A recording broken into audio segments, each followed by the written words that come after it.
Dear students, మనం 10th class new syllabus metals and non metals చెప్పుకుంటున్నాం. ఇప్పుడు మనం చెప్పుకోవాల్సిన కాన్సెప్ట్ ఏంటంటే అక్కరెన్స్ ఆఫ్ మెటల్స్. మెటల్స్ అనేవి ఎలా లభిస్తాయి?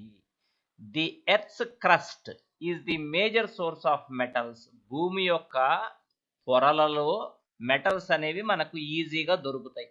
కాబట్టి మెటల్స్ దొరకటానికి మనకు ఒకానొక సోర్స్ ఏంటంటే భూమి యొక్క పొరలే.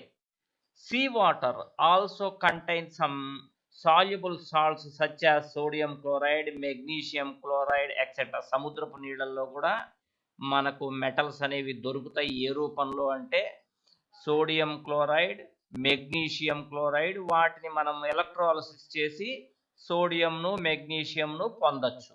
The elements or compounds which occur naturally in the earth's crust are known as minerals. Minerals అంటే ఖనిజాలు. ఏంటి ఖనిజాలంటే కొన్ని ఎలిమెంట్స్ ఏమో భూమి యొక్క పొరలలో నేరుగా దొరుకుతాయి, వాటిని కూడా ఖనిజాలనే అంటారు. లేకపోతే కొన్ని ఏమో వేరే వాటితో కలిసి దొరుకుతాయి, వాటిని కూడా ఖనిజాలనే అంటారు అనమాట. ఇవి ఖనిజాలంటే భూమిలో మనకు నేరుగా లభించేవి ఖనిజాలు. At some places, minerals contain a very high percentage of a particular metal, and the metal can be profitably extracted from it. అంటే కొన్ని చోట్ల కొన్ని మినరల్స్లో హై పర్సంటేజ్ ఆఫ్ మెటల్ ఉంటుందన్నమాట. అలాంటి దాని నుంచి గనక మనం మెటల్ని ఎక్స్ట్రాక్ట్ చేస్తే మనకు ప్రాఫిటబుల్గా ఉంటుంది, ఈజీగా ఉంటుంది. అలాంటి వాటిల్ని ఓర్స్ అంటారు. కాబట్టి గుర్తుపెట్టుకోండి, మినరల్స్ చాలా ఉంటాయి, ఓర్స్ వాటిల్లో ఒకటో రెండో ఉంటాయి. ఫర్ ఎగ్జాంపుల్, మీ ఇంటి నుంచి కాలేజీకి వెళ్ళటానికి చాలా దారులు ఉంటాయి, కానీ ఏదో ఒక దారే దగ్గరగా ఉంటుంది, నీకు ఈజీగా ఉంటుంది. రోజు నువ్వు అన్ని దారులు ఉన్నాయని చెప్పి ఆ దారులన్నింటిలో పోవు కాలేజీకి. ఏదో ఒక పర్టికులర్ దారిలో వెళ్తే నీకు చాలా ఈజీగా ఉంటుంది అనమాట. ఆ దారిలోనే వెళ్తుంటావు, కరెక్టేనా? కాబట్టి మినరల్స్ చాలా ఉంటాయి, కానీ వాటిల్లో దేని నుంచి అయితే ఎక్స్ట్రాక్ట్ చేస్తే మనకు ప్రాఫిటబుల్ గా ఉంటుందో ఆ మినరల్ ని ఓర్ అంటారు, తెలుగులో ధాతువు. ఇదేమో ఖనిజము, ఇది ధాతువు. Okay, next extraction of metals. Metals ని మనం ఎలా పొందాలి? We have learnt about the reactivity series of metals. మీకు తెలుసు కదా, కొన్నేమో హై రియాక్టివ్, కొన్నేమో మోడరేట్లీ రియాక్టివ్, కొన్నేమో లో రియాక్టివ్ మెటల్స్ ఉన్నాయని. హ్యావింగ్ దిస్ నాలెడ్జ్, మీ దగ్గర ఆ నాలెడ్జ్ అనేది ఉంది కదా, you can easily understand how a metal is extracted from its ore. దాని యొక్క ధాతువు నుంచి ఒక మెటల్ ని మనం ఎలా ఎక్స్ట్రాక్ట్ చేయాలనేది ఈ నాలెడ్జ్ ని ఉపయోగించుకుంటాం మనం. Some metals are found in the earth's crust in the free state. Some are found in the form of their compounds. చెప్పాను కదా, కొన్నేమో నేరుగా భూమిలో మనకు లభిస్తాయి, ఇబ్బంది ఏం లేదు. ఫర్ ఎగ్జాంపుల్, బంగారం, గోల్డ్ ఉందనుకోండి, అది వేరే దాంతో కలిసి కాకుండా ఫ్రీ స్టేట్ లో నేరుగా దొరుకుతుంది. అది కొన్నేమో వేరే దాంతో కలిసి దొరుకుతాయి. ఇప్పుడు సోడియం ఉంది, అది ఫ్రీ స్టేట్ లో దొరకదు, హైలీ రియాక్టివ్ మెటల్. అది వేరే ఇంకొక దాంతో కలిసి సోడియం ఆక్సైడ్ గాను అలా దొరుకుతుంది మనకి. The metals at the bottom of the activity series are the least reactive. మీరు నేర్చుకున్నారు ఇంతకుముందు highly reactive, moderately reactive, low reactive అని. They are often found in the free state. ఏవి మనకు ఫ్రీ స్టేట్ లో దొరుకుతాయి అంటే రియాక్టివిటీ సిరీస్ లో అడుగునున్నవి. ఎందుకని అంటే వాటికి రియాక్టివిటీ తక్కువ, వేటితోటి కలవవి, అందువల్ల దొరుకుతాయి ఫ్రీ స్టేట్ లో. For example, gold, silver, platinum and copper are found in the free state. ఇది ఒక ఇంపార్టెంట్ క్వశ్చన్. ఏవేవి మీకు ఫ్రీ స్టేట్ లో దొరుకుతాయి అంటే మీరు చెప్పాలి. ఏమేంటంటే గోల్డ్, సిల్వరు, ప్లాటినం, కాపర్ ఇవన్నీ ఫ్రీ స్టేట్ లో దొరుకుతాయి, ఎందుకంటే వాటి రియాక్టివిటీ తక్కువ. Copper and silver are also found in the combined state as their sulphide or oxide ores. ఈ కాపరు, సిల్వరు ఫ్రీ స్టేట్ లో దొరుకుతాయి, వేరే దాంతో కలిసిపోయి కంబైన్డ్ స్టేట్ లో సల్ఫైడ్స్ గా, ఆక్సైడ్స్ గా కూడా దొరుకుతాయి. ఓకేనా? The metals at the top of the activity series, potassium, sodium, calcium, magnesium and aluminum are so reactive. అవి చాలా రియాక్టివ్, ఫ్రీ స్టేట్ లో దొరికే సమస్య లేదు, అవి వేరే దాంతో కలిసే దొరుకుతాయి.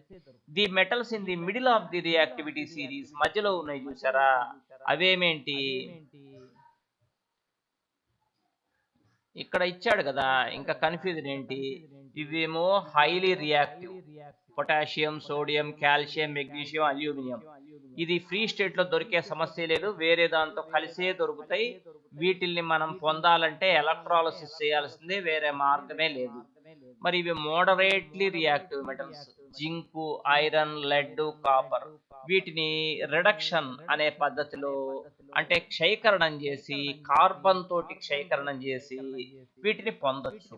ఇంకా ఇక్కడ ఉన్నాయి చూసారా, ఏది సిల్వర్, బంగారము, వెండి ఉన్నాయి చూసారా, అవి మామూలుగా న్యాచురల్ స్టేట్ లో డైరెక్ట్ గా దొరుకుతాయి, పెద్ద ఇబ్బంది ఏం లేదు వాటిని. Okay, are moderately reactive. They are found in the earth's crust mainly as oxides, sulfides or carbonates. ఈ మోడరేట్లీ రియాక్టివ్ మెటల్స్ ఎలా దొరుకుతాయి అంటే జనరల్ గా అవి ఎర్త్ క్రస్ట్ లో ఆక్సైడ్స్ రూపంలో గాని, సల్ఫైడ్స్ రూపంలో గాని, కార్బోనేట్స్ రూపంలో గాని దొరుకుతాయి. ఇప్పుడు మనకి ఈ సియు ఉందనుకో, నేరుగా సియు చిక్కదు, CuSO4 లాగా దొరుకుతుంది, CuSO4. దాని నుంచి నువ్వేం చేయాలంటే సియుని ఎక్స్ట్రాక్ట్ చేసుకోవాలా, CuSO4 అది నీకు దొరికేదనమాట. జింక్ ఉంది, అది నేరుగా దొరకదు, సమ్ జింక్ ఆక్సైడ్ గా దొరుకుతుంది. దానిలో నుంచి ఆక్సిజన్ తొలగించుకుంటే నీకు జింక్ అనేది వస్తుందన్నమాట. ఓకేనా, అట్లా. Thus, on the basis of the reactivity, we can group the metals in the following 3 categories. Metals of low reactivity, ఇదంతా చెప్పేశాను కదా. Okay, several steps are involved in the extraction of pure metal from ores. ధాతువు నుంచి ఒక metal ని పొందాలంటే చాలా దశలు ఉన్నాయి. ధాతువు నుంచి మెటల్ కి కొన్ని స్టెప్స్ ప్రకారంగా మనం ప్యూర్ మెటల్ పొందుతాం. A summary of the steps is given in 3.10. Each step is explained in detail in the following sections. ఇక్కడ ఏంటి, ఇది మనకు చాలా బాగా అవగాహన ఉంటే మంచిదన్నమాట. ఇక్కడ క్లియర్ గా ఎక్స్ప్లెయిన్ చేశాడు, అది ఏంటో చూద్దాం మనం. ఇదేంటిది, కాన్సన్ట్రేషన్ ఆఫ్ ది ఓర్. భూమిలో నీకు ఓర్ చిక్కుతుంది, కానీ దానిలో మలినాలు ఉంటాయి. ఆ మలినాలను గ్యాంగ్ అంటారు. అప్పుడు వాటినన్నిటిని తొలగిస్తే అప్పుడు మనకు ఓర్ అనేది చిక్కగా దొరుకుతుంది. దాన్ని కాన్సన్ట్రేషన్ ఆఫ్ ఓర్ అంటారు. అప్పుడు హై రియాక్టివిటీ, మోడరేట్లీ రియాక్టివిటీ, లో రియాక్టివిటీ ఉండే వాటిని వేరు పద్ధతులలో మనం ఎక్స్ట్రాక్ట్ చేసుకోవాలి. ఈ హై రియాక్టివిటీ ఉండే వాటిని ఫస్ట్ ఎలక్ట్రాలసిస్ చేయాలి, కరెంటుని పంపిస్తే గానీ అవి రావన్నమాట. అప్పుడు నీకు ప్యూర్ మెటల్ అనేది దొరుకుతుంది.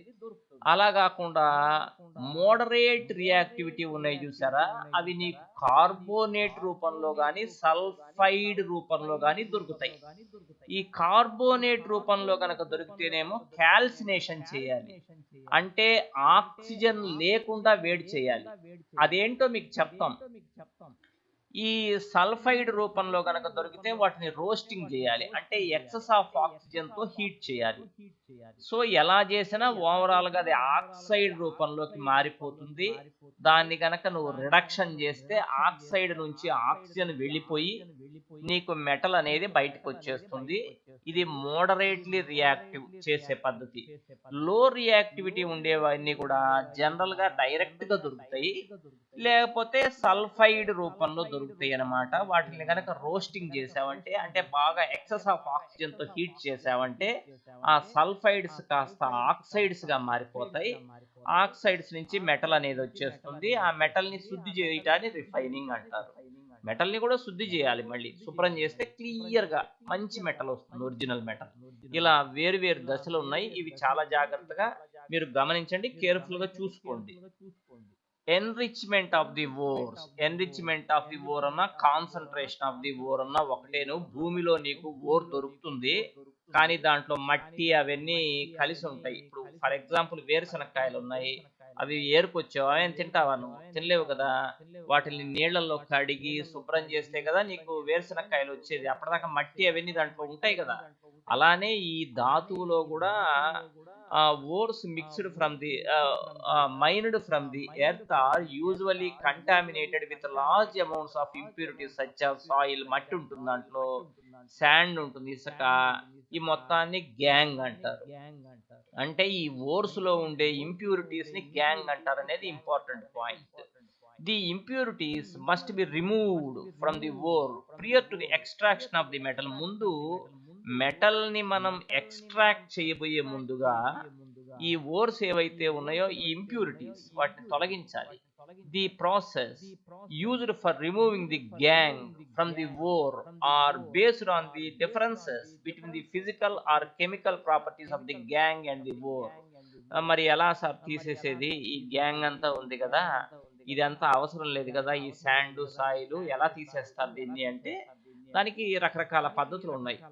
మనము ఆలుగడ్డలు ఉన్నాయి, వాటిని ఏం చేస్తాం చెప్పండి, శుభ్రంగా కడుగుతాం, ట్యాప్ కింద పెట్టి మట్టి పోతుంది, అప్పుడు ఆలుగడ్డలతోటి మనం చెక్కు తీసి కూర చేసుకుంటాం. దానికి అది పద్ధతి. లేదా వేరే కూరగాయలు ఉన్నాయి, బెండకాయలు ఉన్నాయి, ఏదో తొడిమి ఒలిచి చూసుకుంటాం, అది మంచిదా కాదా తెలుస్తుంది. అన్నిటికీ ఒక పద్ధతి లేదు కదా. అలానే ఇక్కడ కూడా ఒక్కొక్క దానికి ఒక్కొక్క పద్ధతిలో మనం ఏం చేస్తామంటే ఈ గ్యాంగుని తొలగిస్తాం. ఓకేనా? ఆ గ్యాంగ్ అనేది వేరు చేయబడుతుంది. Different separation techniques are accordingly employed. ఒక్కొక్క దానికి ఒక్కొక్క టెక్నిక్ ఉంటుంది అనమాట. ఇసుకలో ఉండే ఐరన్ వేడి చేయాలంటే, వేరు చేయాలంటే ఒక అయస్కాంతం తీసుకెళ్లి ఇసుకలో పెడితే ఐరన్ అనేది వేరైపోతుంది. బియ్యంలో ఉండే రాళ్ళని వేరు చేయాలంటే అయస్కాంతం పనికిరాదు, చేత్తో ఏరి వేయాలి. చూసావా, ఒక్కొక్క దానికి ఒక్కొక్క టెక్నిక్. అలా ఎట్లయితేనేమి నువ్వు ఫైనల్ గా ఈ గ్యాంగ్ అనే దాన్ని తొలగించుకోవాలి, అప్పుడు నీకు ఓర్ వస్తుంది. అలా చేసడాన్ని ఎన్రిచ్మెంట్ ఆఫ్ ది ఓర్ అంటారనమాట. ఎక్స్ట్రాక్టింగ్ మెటల్స్ లో ఇన్ ది యాక్టివిటీ సిరీస్. వీటిని ఎట్లా ఎక్స్ట్రాక్ట్ చేయాలి? అడుగు నుండేవి లో రియాక్టివిటీ ఉండేవి. మెటల్స్ లో in the reactivity series are very unreactive. అవి చాలా రియాక్టివ్ గా ఉండవు, దేంతో కలవు అవి. The oxides of these metals can be reduced to metals by heating alone. ఇవి నేరుగా దొరుకుతాయి. అసలు ఈ గోల్డ్ గానీ సిల్వర్ గానీ డైరెక్ట్ గా దొరుకుతాయి. అలా కాకుండా ఒకవేళ ఆక్సిజన్ తో కలిసి ఆక్సైడ్స్ రూపంలో దొరికితే నువ్వేం లేదు, జస్ట్ హీట్ చేస్తే చాలు, ఆక్సిజన్ పోతుంది, మెటల్ చిక్కుతుంది. అంటే చాలా ఈజీ అనమాట. For example సిన్నబార్. సిన్నబార్ అంటే హెచ్జిఎస్ అనమాట. దీన్ని ఏమడుగుతాడంటే మెర్క్యూరీ యొక్క ఓర్ ఏంటి అంటే, మెర్క్యూరీ అనేది నేరుగా దొరకదు భూమిలో, నీకు హెచ్జిఎస్ రూపంలో దొరుకుతుంది, దాన్ని సిన్నబార్ అంటారు. Cinnabar is dash ore, mercury ore అని చెప్పాలి. Okay, when it is heated in air, just దాన్ని కనుక వేడి చేసినట్టయితే it is first converted into mercuric oxide. అది కాస్త సల్ఫైడ్ ఓర్ కదా, ఆక్సైడ్ ఓర్ గా మారిపోతుంది. Mercuric oxide is then reduced to mercury on further heating. కొంచెం వేడి చేయగానే అది కాస్త మెర్క్యూరీగా మారిపోతుంది అనమాట. ఇక్కడ ఈ లెటర్స్ సరిగా లేవు, ఇక్కడ చూడండి, పెద్దవి చేసుకొని చూద్దాం మనం. ఇలా ఫస్ట్ మెర్క్యూరీ సల్ఫైడ్ ఉంది చూసారా, దాని ఆక్సిజన్ తో హీట్ చేయగానే ఇలా మెర్క్యూరీ ఆక్సైడ్ అయిపోయింది. ఇలా వేడి చేయటమే రోస్టింగ్. అంటే ఎక్సెస్ ఆఫ్ ఆక్సిజన్ తో వేడి చేయటం రోస్టింగ్ అంటారు. దీనివల్ల నీకు లాభం ఏంటంటే సల్ఫైడ్ ఓర్ కాస్త ఆక్సైడ్ ఓర్ గా మారిపోతుంది. ఈ ఆక్సైడ్ ఓర్ ని జస్ట్ హీట్ చేస్తే చాలు, మెర్క్యూరీ అనేది వచ్చేసింది నీకు. ఇది ప్రాసెస్ అనమాట. Okay, next. Similarly copper which is found as Cu2s. Copper కూడా నేరుగా చిక్కకపోవచ్చు, Cu2s రూపంలో నీకు భూమిలో చిక్కచ్చది. In nature can be obtained from its ore by just heating. దాన్ని కూడా వేడి చేస్తే చాలన్నమాట. ఎలా అంటే చూడండి, ఇక్కడ Cu2s ఉంది కదా, అది గనక రోస్టింగ్ చేస్తే ఎక్సెస్ ఆఫ్ ఆక్సిజన్ తో అది Cu2O గా మారిపోయింది. అఫ్ కోర్స్ సల్ఫర్ డయాక్సైడ్ బయటకు వచ్చింది. ఈ Cu2 కాస్త మరలా Cu2s తో కలిసి దానికదే సెల్ఫ్ రిడక్షన్ అయిపోయి Cu బయటకు వచ్చేసింది అనమాట. ఇదంతా కూడా కాపర్, ప్యూర్ కాపర్ ఇది. ఇదంతా కూడా నువ్వు రకరకాల ఏం చేయలేదు, జస్ట్ హీట్ చేసావు అంతే. ఓకేనా? ఇవి వేటి సంగతి నేను లో రియాక్టివిటీ ఉండే వాటి గురించి చెప్తున్నాను అనమాట. లో రియాక్టివిటీ అంటే నీకు గుర్తున్నాయిగా, ఇందాక చూపించాను అడుగున. Extracting metals in the middle of the activity series. మరి మధ్యలో ఉన్న వాటి పరిస్థితి ఏంటి? నీకు చెప్పింది వీటి సంగతి చెప్పేశాను. ఇప్పుడు మధ్యలో ఉండే వీటి సంగతి చెప్తున్నాను అనమాట. జింకు, ఐరన్, లెడ్, కాపర్, వీటి సంగతి. వీటిని ఎలా మనం శుద్ధి చేయాలి, ఎలా ఎక్స్ట్రాక్ట్ చేయాలి. The metals in the middle of the activity series such as iron, zinc, lead, copper are moderately reactive. ఇవి అంత ఎక్కువగా కాదు, అంత తక్కువగా కాదు, మధ్యస్థంగా చర్య జరుపుతాయి. These are usually present as sulfides or carbonates in ప్రకృతిలో. ఇవి ఎలా దొరుకుతాయి అంటే సల్ఫైడ్స్ రూపంలో కానీ లేకపోతే కార్బోనేట్స్ లాగా కానీ దొరుకుతాయి. ఓకేనా? It is easier to obtain A metal from its oxide as compared to sulphides and carbonates. Sulphides రూపంలో ఉంటే వాటిని ఆక్సైడ్స్ గా మార్చుకోవాలి, కార్బోనేట్స్ రూపంలో ఉన్న ఆక్సైడ్స్ గా మార్చుకోవాలి. ఏ రూపంలో ఉన్న ఫస్ట్ ఆక్సైడ్ గా మార్చుకోవాలి. అలా చేయటమే రోస్టింగ్ అంటే. ఈ ఆక్సైడ్ గా మారిన తర్వాత దాన్ని జస్ట్ రిడక్షన్ చేస్తే ఈ ఆక్సిజన్ పోయి నీకు మెటల్ అనేది దొరుకుతుంది. దేర్ఫోర్ ప్రియర్ టు రిడక్షన్ చేసే ముందుగా the metal sulphides and carbonates must be converted into metal oxides. ఈ సల్ఫైడ్స్ ని కార్బోనేట్స్ ని ఆక్సైడ్స్ గా మార్చేసి తర్వాత రిడక్షన్ చేస్తే ఆక్సిజన్ కూడా పోతుంది. The sulphide ores are converted into oxides by heating strongly in the presence of excess of air. దీన్నే రోస్టింగ్ అంటారని చెప్పాను. రోస్టింగ్ చేస్తే ఈ సల్ఫైడ్స్ కాస్త ఆక్సైడ్స్ గా మారిపోతాయి. ది కార్బోనేట్స్ ఉన్నాయే, CaCO3 ఉందనుకో, దానికి ఆక్సిజన్ పనిలే. CaCO3 ఉంటే ఏం చేయాలి మనం? ఈ CaCO3ని మనము ఆక్సిజన్ లేకుండా వేడి చేస్తే అది వియోగం చెంది CaO ప్లస్ CO2 గా మారిపోతుంది, డీకంపోజ్ అవుతుంది. ఇలా ఈ కార్బోనేట్స్ ని మనం రోస్టింగ్ చేయకూడదు, క్యాల్సినేషన్ చేయాలి. క్యాల్సినేషన్ ఏంటి? క్యాల్సినేషన్ అంటే ఆక్సిజన్ లేకుండా హీట్ చేస్తే డీకంపోజ్ అయిపోయి అది ఆక్సైడ్ గా మారిపోయింది చూడు, అది దాన్ని క్యాల్సినేషన్ అంటారు. ఓకే, ఇక్కడ calcination. The chemical reaction that takes place during roasting and calcination of zinc ore can be shown below. Roasting ఎలా జరుగుతుంది అనేది మీకు చూపిస్తున్నాడు ఇక్కడ. జాగ్రత్తగా మీరు అబ్జర్వ్ చేయండి. ఇదిగో ఇప్పుడు ఇది సల్ఫైడ్ ఓర్ కదా, ఎక్సెస్ ఆఫ్ ఆక్సిజన్ తో హీట్ చేస్తున్నాడు అంటే రోస్టింగ్.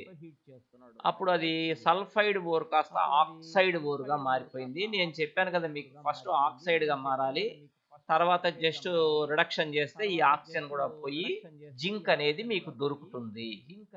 ఓకే, నెక్స్ట్ ఇక్కడ చూడండి.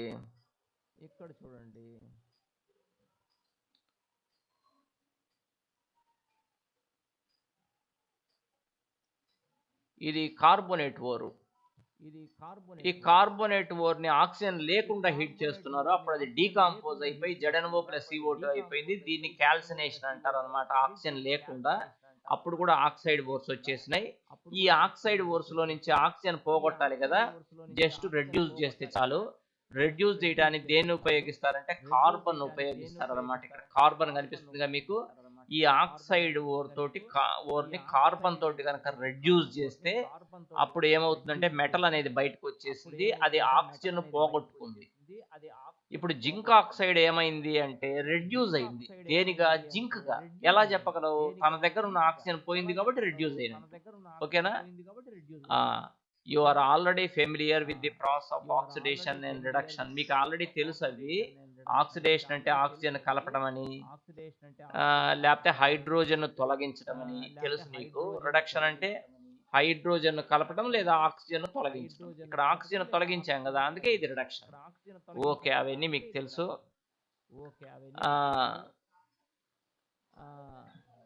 ఒక్కొక్కసారి మనం ఏం చేస్తామంటే ఈ కార్బన్ తోటి రిడక్షన్ చేయటమే కాకుండా ఇంకొక టెక్నిక్ కూడా ఉంది, డిస్ప్లేస్మెంట్ రియాక్షన్ అని. ఏంటి డిస్ప్లేస్మెంట్ అంటే హై రియాక్టివ్ మెటల్ తోటి, అంటే సోడియం కానీ కాల్షియం కానీ అల్యూమినియం కానీ వాటితోటి లో రియాక్టివ్ మెటల్ని తొలగించడమే డిస్ప్లేస్మెంట్. అంటే నేను ఇక్కడ చూపిస్తాను చూడు. ఇప్పుడు ఇక్కడ చూసారా, మ్యాంగనీస్ డయాక్సైడ్ ఉంది కదా, మ్యాంగనీస్ కంటే అల్యూమినియం హై రియాక్టివ్ మెటల్. నువ్వు ఇప్పుడు మ్యాంగనీస్ ని పొందదలుచుకున్నావు, అందుకని దానికంటే హై రియాక్టివ్ మెటల్ తోటి చర్య జరిపావు. అప్పుడు అల్యూమినియం ఏం చేసింది తెలుసా, మ్యాంగనీస్ తొలగించేసింది పక్కకి. అల్యూమినియం పోయి ఆక్సిజన్ తో రియాక్ట్ అయ్యి Al2O3 వచ్చింది. ఇక్కడ ఏమైందంటే ఈ మ్యాంగనీస్ అనేది డిస్ప్లేస్ అయింది. దేని చేత? అల్యూమినియం చేత. ఎందుకని? Aluminium is more reactive than manganese, అందువల్లనే అలా జరిగింది. ఇలా చేసి కూడా మనం మెటల్స్ ని పొందొచ్చు. ఒక్క రిడక్షనే కాదు, డిస్ప్లేస్మెంట్ చేసి కూడా మనం మెటల్స్ ని పొందొచ్చు. ఇక్కడ రైలు పట్టాలని అతికిస్తున్నారు. రైలు పట్టాలను అతికిచ్చేది కూడా డిస్ప్లేస్మెంట్ రియాక్షనే. దీన్ని థర్మైట్ ప్రాసెస్ అంటారు. ఈ థర్మైట్ ప్రాసెస్ లో రైలు పట్టాలని అతికిస్తారు. ఇది ఎగ్జోథర్మిక్ రియాక్షన్ అన్నమాట. చాలా పెద్ద మొత్తంలో వేడి వస్తుంది. ఎంత వేడి వస్తుందంటే ఈ పట్టాలు కూడా ఆ ప్లేస్ లో కరిగిపోతాయి, అంత హీట్ వస్తుంది అనమాట. చూడండి ఎట్లా, ఏం డిస్ప్లేస్మెంట్ జరిగింది ఇక్కడ అనేది ఇప్పుడు మనం చూద్దాం.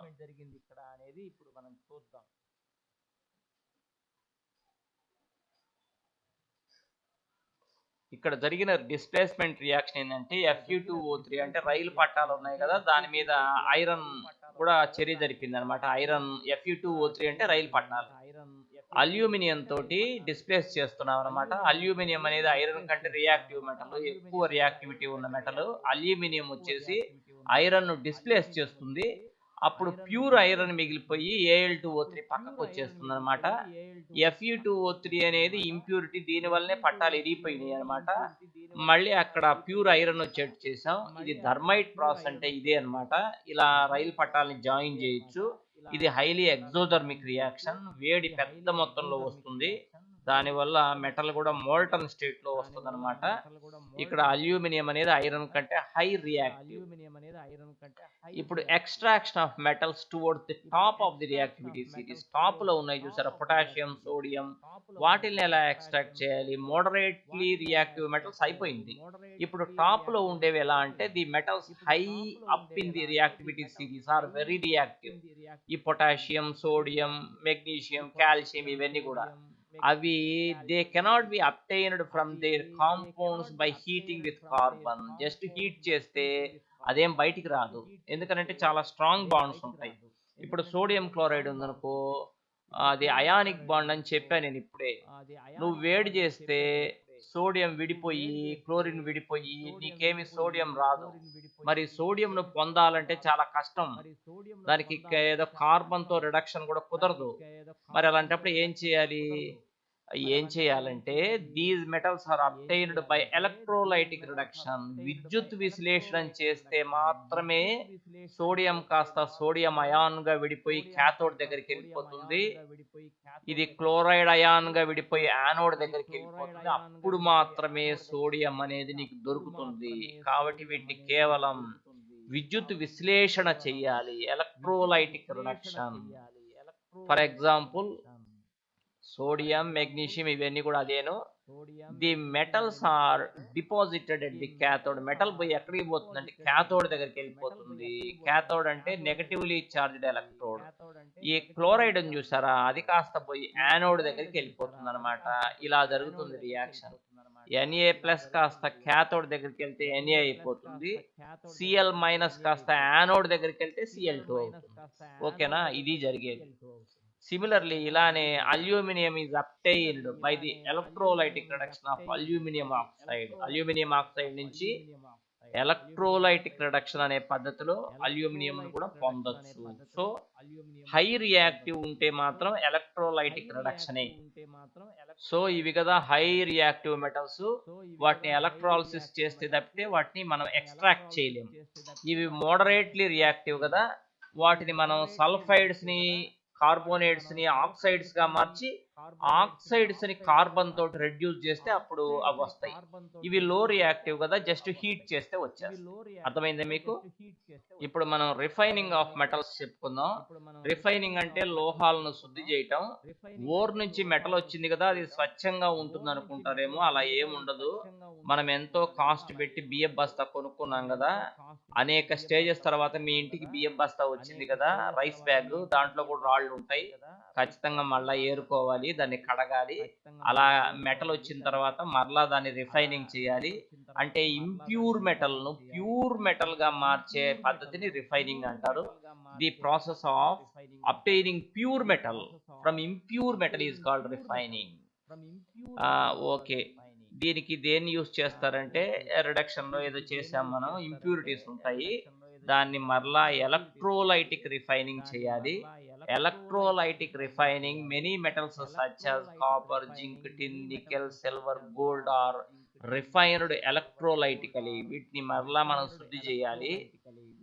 ఇన్ దిస్ ప్రాసెస్, ఈ పద్ధతిలో, the impure metal is made the anode and a thin strip of pure metal is taken as cathode. చూసావా ఇక్కడ ఏం జరిగిందో? ఫర్ ఎగ్జాంపుల్ ఇది క్యాథోడ్ కదా, క్యాథోడ్ గా దేని తీసుకుంటావు నువ్వు? ప్యూర్ మెటల్ ని క్యాథోడ్ గా తీసుకోవాలి. క్యాథోడ్ అంటే ఏంటి? బ్యాటరీ యొక్క నెగటివ్ టెర్మినల్ చిన్న గీతకు ఏదైతే కలపబడి ఉందో అది క్యాథోడ్.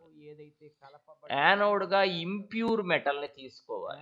యానోడ్ గా అంటే బ్యాటరీ యొక్క పెద్ద గీతకు పాజిటివ్ టెర్మినల్ కు కలపబడేదే యానోడ్. తర్వాత ఇది కాపర్ సంగతి చెప్తున్నాడు అనమాట. కాపర్ సల్ఫేట్ సొల్యూషన్ ఉంది, దాన్ని ఎలక్ట్రోలైట్ విద్యుత్ విశ్లేషంగా ద్రవంగా తీసుకుంటాం.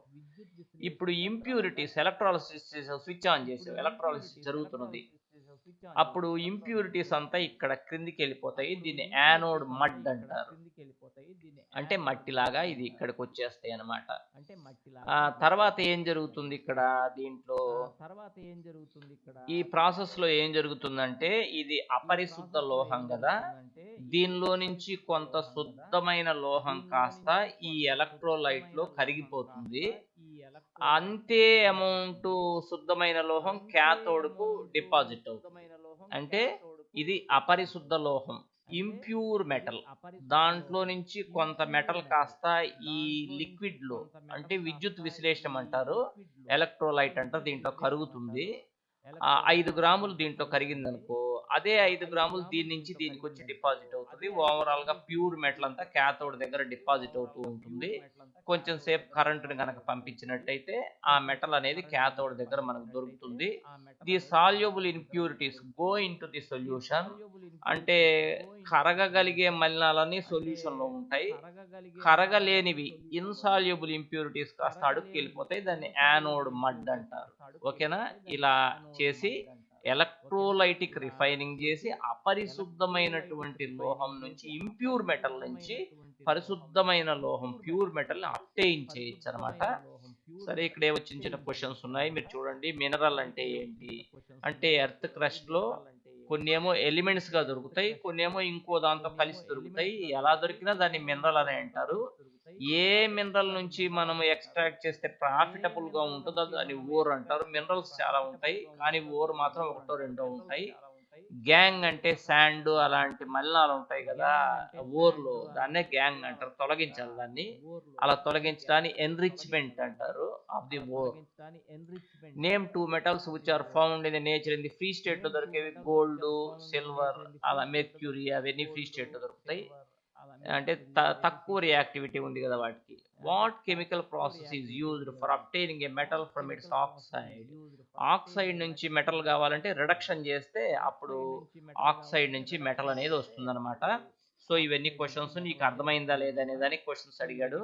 ఇది అంతా థియరీ కాబట్టి కేర్ఫుల్గా 1-2 సార్లు చూడాలి ఈ వీడియోను, లేకపోతే మీకు అర్థం కాదు, డ్రైగా అనిపిస్తుంది.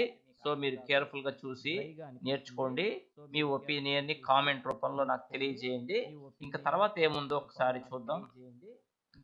దీని తర్వాత ఈ కొరోజన్ అనేది వేరే టాపిక్ అన్నమాట. అది మనం నెక్స్ట్ క్లాస్లో చెప్పుకుందాం. ఓకేనా? రైట్.